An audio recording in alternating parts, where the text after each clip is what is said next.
ప్రపంచం అంటేనే వింతలు విశేషాలు. మనకు అంతుచిక్కని ఎన్నో వింత విషయాలతో ఎప్పుడు మనల్ని ఆశ్చర్యపరుస్తూ ఉంటుంది. కొన్ని మనల్ని ఆశ్చర్యం కలిగిస్తే, ఇంకొన్ని అసలు నమ్మలేనివిగా ఉంటాయి.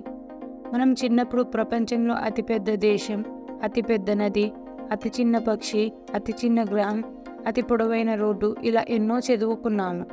ఇలాంటి విశేషాలు మనల్ని ఎంతో ఆసక్తి కలిగిస్తాయి. ఇంకా తెలుసుకోవాలనే ఆతృత మనలో పెరుగుతోంది. వాటి గురించి వింటున్నప్పుడు మనం అక్కడే ఉండి వాటిని చూస్తున్నట్లు కూడా అనిపిస్తోంది. అలాగే కొన్ని సందర్భాలలో ఎలాగైనా అక్కడికి వెళ్ళి తీరాలి అని కూడా అనుకుంటాం. ఈ రోజుల్లో చాలామంది ప్రపంచ టూరిజంపై ఇంట్రెస్ట్ చూపిస్తున్నారు. ప్రపంచం మొత్తం చుట్టి రావాలని, కొత్త కొత్త విషయాలు ఎన్నెన్నో తెలుసుకోవాలని అనుకుంటారు కూడా. మన ఇండియాలోనే ఎన్నో టెంపుల్స్, పర్యాటక ప్రదేశాలు ఉన్నాయి. ఇక్కడ ఎన్నో చారిత్రక వారసత్వ సంపదనలు మన సొంతం. ఇలా ఒక్క మన ఇండియాలోనే లేదు, మన ఇండియాతో పాటు ప్రపంచ దేశాల్లోనూ తమదైన ప్రత్యేక టూరిజం ప్రదేశాలున్నాయి. అవి టూరిస్టులను రారమ్మని పిలుస్తున్నాయి. వాటిలో కొన్నింటిని తెలుసుకొని మనం కూడా మన ఊహల్లో వాటిని చుట్టేసి వద్దాం. రియాలిటీలో చూడాలంటే ఖర్చుతో కూడుకున్న పని కదా, అందుకే ఊహల్లో చుట్టేసి వద్దాం రండి. ఎందుకు అవి టూరిస్టులని ఆకర్షిస్తున్నాయో, వాటిలో ఉన్న ఇంట్రెస్టింగ్ ఫ్యాక్ట్స్ ఏంటో తెలుసుకోవడానికి ఒకసారి అలా వరల్డ్ టూర్ వేసేద్దాం. అది కూడా కూర్చున్న చోటు నుంచే. అదేనండోయ్, మన ఊహలో ట్రావెల్ చేద్దాం అంటున్నా. మన జర్నీ కంప్లీట్ అయ్యేసరికి మన రియాక్షన్. మరి మన వరల్డ్ టూర్ జర్నీ స్టార్ట్ చేద్దామా? అమ్మయ్య, కళ్ళు తెరిచి చూసేలోపు మనం వాటికన్ సిటీ చేరుకున్నాం. ఎందుకక్క ఫస్ట్ వాటికన్ సిటీకి తీసుకొచ్చావని అనుకుంటున్నారా? ఎందుకో చెప్తారండి. ఈ వాటికన్ సిటీ ప్రపంచంలోనే అతి తక్కువ జనాభా ఉన్న దేశం. ఇది రోమ్ నగరం మధ్యలో ఉంటుంది. వాటికన్ సిటీ మొత్తం అంతా కలిసి 0.19 చదరపు మైళ్ళు మాత్రమే ఉంటుంది. అంటే 0.30 కిలోమీటర్స్ ఓన్లీ. అంటే చిన్న గ్రామం లేదా చిన్న పట్టణ కేంద్రంలా ఉంటుంది. మరి ఇంత చిన్న సిటీ జనాభా కూడా తక్కువే కదా మరి. అందులోనూ పర్మనెంట్గా ఉన్నవారు 800 మంది మాత్రమే. వీరిలో 450 మంది వాటికన్ సిటీ పౌరులు ఉన్నారు. ఇది పేరుకే చిన్న సిటీ, కానీ ప్రతి సంవత్సరం దీన్ని చూసేందుకు 50 లక్షల మంది వరకు పర్యాటకులు వస్తారు. ఇంత చిన్న సిటీలో అంతమంది పర్యాటకులు, వావ్, గ్రేట్ కదా. ఇప్పుడు మనం అక్కడి నుంచి రష్యాకి వెళ్దాం రండి. రష్యాని చుట్టి రావాలంటే చాలా సమయం పడుతుంది. ఎందుకంటే మన ప్రపంచంలో ఉన్న అన్ని దేశాలతో పోలిస్తే రష్యా అతిపెద్ద దేశం. ఇది 10,563 చదరపు కిలోమీటర్లతో ఈ భూమిపైన అతిపెద్ద దేశంగా చోటు సంపాదించుకుంది.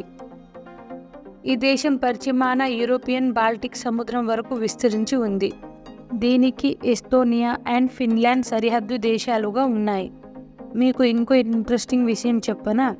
మన భూమి మీద ఉత్తరార్ధగోళంలో పైభాగం చాలా వరకు ఈ దేశం విస్తరించి ఉంది. ఇది సైబేరియన్ ఉత్తరం వైపున ఆర్కిటిక్ సర్కిల్ని టచ్ చేస్తుంది. అలాగే దక్షిణం వైపు కూడా చాలా దేశాలు సరిహద్దు దేశాలుగా ఉన్నాయి. వాటిలో చైనా, కజకిస్తాన్, మంగోలియా, ఉత్తర కొరియా వంటి దేశాలు ఉన్నాయి. అదేవిధంగా ఈ ప్రపంచంలో 2 ఖండాల్లో ఉన్న ఏకైక దేశం రష్యా మాత్రమే. ఇది ఇటు ఆసియా, అటు యూరోప్ ఖండాలలో కలిసి ఉంటుంది. రష్యాతో మన బంధం ఇంతటితో తెగిపోయింది. ఇప్పుడు చైనాతో మన అనుబంధాన్ని కలుపుకుందాం రండి. ఆ చైనా జనాల మధ్య ఎటు తప్పిపోతామో ఏంటో. ఎందుకంటే అక్కడ జనాభా ఎక్కువ కదా. ప్రస్తుతానికి ప్రపంచంలో ఎక్కువ జనాభా కలిగిన దేశంగా చైనా ఉంది. ప్రస్తుతం ఉన్న జనాభా సంఖ్య 140 కోట్లు. కానీ ఇప్పుడు మాత్రం చైనాలో జనాభా అనుకున్నంత మాత్రం పెరగడం లేదు. ఇదే సమయంలో ఇండియాలో జనాభా సంఖ్య చాలా వేగంగా పెరిగిపోతుంది. అతి త్వరలోనే ఇండియా చైనాని వెనక్కి నెట్టి టాప్కి చేరుతుందని అనుకుంటున్నారు. ఇప్పటికే ఇండియా జనాభా టాప్కి చేరిందని అంచనా వేస్తున్నారు. జనాభా సంఖ్య తగ్గిపోవడంతో ఎక్కువ మంది పిల్లల్ని కనండని స్వయంగా చైనా గవర్నమెంట్ చెప్తుందట. పిల్లల పెంపకానికి అధిక ఖర్చు అవుతుండడంతో ఒక సంతానమే చాలు అనుకుంటున్నారట చైనా ప్రజలు. ఇది ఇప్పుడు ఆ దేశానికి తలనొప్పిగా మారింది. మరి మన దేశ జనాభా ఇప్పటి వరకు ఎంత అయి ఉండవచ్చని మీరు అనుకుంటున్నారో కామెంట్లో చెప్పండి. చైనా దేశంలో జనాభా లెక్కలు లెక్కించింది చాలే కానీ అక్కడి నుంచి బయటికి రండి. వేరే దేశానికి పోయి వద్దాం. అదే పశ్చిమ ఆఫ్రికాలోని బెనిన్ దేశానికి. అరే, బనియన్ దేశం కాదురా బాబు, బెనిన్ దేశం. గ్లోబల్ డైవర్సిటీ ఇండెక్స్ ప్రకారం ప్రపంచంలో ఎక్కువ సాంస్కృతిక వైవిధ్యం ఉన్న దేశం బెనిన్ కాదు. అదేంటి, ఎక్కువ సాంస్కృతిక వైవిధ్యం ఉన్న దేశం బనియన్? చిచి, బెనిన్ అన్నారు కదా. అయ్యో పోంతి, బెనిన్ దేశాన్ని చూసినట్లన్నా ఉంటుంది. ఇక్కడ మనకు అంత అవసరం లేదులే, తిరిగి వెళ్ళిపోదాం పదండి. మన ఇంటికి కాదండోయ్, అమెరికాకి. అమెరికానా? అమెరికా ఎందుకు? ఎందుకంటే అమెరికాలోనే కదా ఎక్కువ సాంస్కృతిక వైవిధ్యం కలిగి ఉందన్నారు. అందుకే ఇటు వచ్చాం. అమెరికాలోని చాలా రాష్ట్రాల్లో రకరకాల కల్చర్స్, సాంప్రదాయాలు ఉన్నాయి. ప్రపంచంలోని చాలా దేశాల ప్రజలు అమెరికాలో ఉంటున్నారు. అక్క, మనం కూడా ఇక్కడే ఉండిపోదామని అనేరు. మనం ఉండిపోవడానికి రాలేదు, చూసిపోవడానికి వచ్చాము. ఇక సింగపూర్, సిడ్నీ, సావో పాలోలో కూడా సాంస్కృతిక వైవిధ్యాలు చాలానే కనిపిస్తాయట. ఈ పేర్లు ఇవన్నీ మనకు గుర్తుండవు, కానీ మనం వేరే ప్లేస్కి వెళ్ళాలి. అసలు టైం కూడా లేదు. UNWTO ప్రపంచ టూరిజం ప్రకారం యూరోప్, ఫ్రాన్స్కి 2018లో చాలా ఎక్కువ మంది టూరిస్టులు వెళ్ళారు. ప్యారిస్ చూడాలని చాలామంది అనుకుంటారు. ఫ్రాన్స్ జనాభా అంతా కలిపితే 6.7 కోట్లు. బట్ ప్రతి ఏటా దాదాపు 8.9 కోట్ల మంది టూరిస్టులు ఆ దేశానికి వెళ్తున్నారు. ఈ దేశంలో మనం చాలా రకాల సంస్కృతులు కూడా చూడవచ్చు. ప్రాచీన చరిత్ర కూడా చాలా ఉంటుంది ఈ దేశంలో. ఇక చీజ్ అండ్ వైన్స్ గురించి మనం ప్రత్యేకంగా చెప్పాల్సిన అవసరమే లేదు. వీటన్నింటికి మించి ఈఫిల్ టవర్ ప్రపంచ పర్యాటకుల్ని తన వైపుకు లాగేసుకుంటుంది. ముఖ్యంగా ఆ టవర్ కోసమే ఎక్కువ మంది వెళ్తున్నారు. ఫ్రాన్స్ తర్వాత ఎక్కువ మంది టూరిస్టులు వెళ్ళే దేశం స్పెయిన్. ఈ దేశంలో ప్రతి ఏటా 8 కోట్ల మంది పర్యాటకులు వస్తున్నారు. ఇప్పుడు మనం ప్యారిస్ నుండి కొలంబియాకి వెళ్దాం రండి. కొలంబియాకి కూడా ఒక విశేషం ఉంది. అదేంటంటే సాధారణంగా ఉత్తర యూరోప్లో వర్షాలు బాగా పడే అవకాశాలు ఉంటాయి. బాగా వర్షాలు పడతాయి కూడా. ఇది విన్న తర్వాత యూరోప్లో ఎక్కువ వర్షాలు పడతాయని అనుకుంటే మాత్రం మీరు పప్పులో కాలేసినట్టే. ఎందుకంటే ఉత్తర యూరోప్లో కంటే కూడా ఎక్కువ వర్షాలు పడే ప్రాంతం ఇంకోటి ఉంది. సాధారణంగా భూమధ్య రేఖ దగ్గర ఉండే ప్రాంతాల్లో ఎక్కువ వర్షం పడుతుంది. అందుకే కొలంబియాలో ప్రతి ఏటా 3000 mm వర్షం పడుతుంది. అందుకే కొలంబియా ప్రపంచంలో అత్యంత ఎక్కువగా వర్షాలు పడే దేశంగా పేరు తెచ్చుకుంది. కొలంబియా తర్వాత సావో టోమ్, ప్రిన్సిప్, పాపువా న్యూగినియాలో ఎక్కువ వర్షాలు పడతాయి. ఈ ప్రాంతాలను చూసేందుకు గాను వర్షాలు పడని ప్రాంతాల నుంచి ఎక్కువ సంఖ్యలో పర్యాటకులు వస్తున్నారు. దానికి తోడుగా కొలంబియా వాతావరణం కూడా వారికి కొంత ప్రత్యేకంగా కనిపిస్తూ ఆకర్షిస్తుంది. ఇంతవరకు మనం ఎక్కువగా వర్షాలు పడే దేశాల గురించి మాట్లాడుకున్నాం కదా, మరి అక్కడి నుంచి తక్కువగా వర్షాలు పడే దేశానికి కూడా వెళ్ళేసి వద్దాం రండి. కొలంబియాకి పూర్తి భిన్నంగా దేశాలు ఉన్నాయి. అక్కడ వర్షాలు పడడమే చాలా కష్టం. వర్షాకాలంలో కూడా అక్కడి ప్రజలు చినుకుల కోసం ఎదురు చూస్తూ ఉంటారు. ఇలా వర్షాలు పడని దేశాలంటే మనకు ఎడారి ప్రాంతాలే గుర్తుకు వస్తాయి. మరి వర్షాలు పడకపోతే ఆ దేశం ఎడారిగా మారిపోతుంది కదా. ఆ వర్షాలు పడని ఎడారి ప్రాంతాలు మధ్య ఆసియా అండ్ ఉత్తర ఆఫ్రికా. ఈ ప్రాంతాలలో వర్షాలు పడడం అంటే చాలా కష్టం. అందులో Egypt, United Arab Emirates, Saudi Arabia ఎప్పుడూ పొడిగానే ఉంటాయి. ఇలా వర్షాలు పడని కారణంగా ఆ దేశాలు నీటిని చాలా జాగ్రత్తగా వాడుకుంటారు. అదే మన దేశంలో అయితే విచ్చలవిడిగా నీటిని వాడుకుంటారు. ఎక్కడి ట్యాప్స్ అక్కడే ఓపెన్లో పెట్టి వదిలేస్తారు. ఇక్కడ మనకు పెట్రోల్, డీజిల్ ఎంత కీలకమో అక్కడ వాళ్ళకి నీరు కూడా అంతే కీలకం.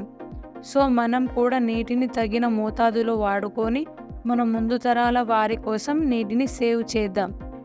మీలో ఎంతమంది స్వీడన్కి వెళ్ళారు? వెళ్ళని వాళ్ళు ఏం బాధపడకండి.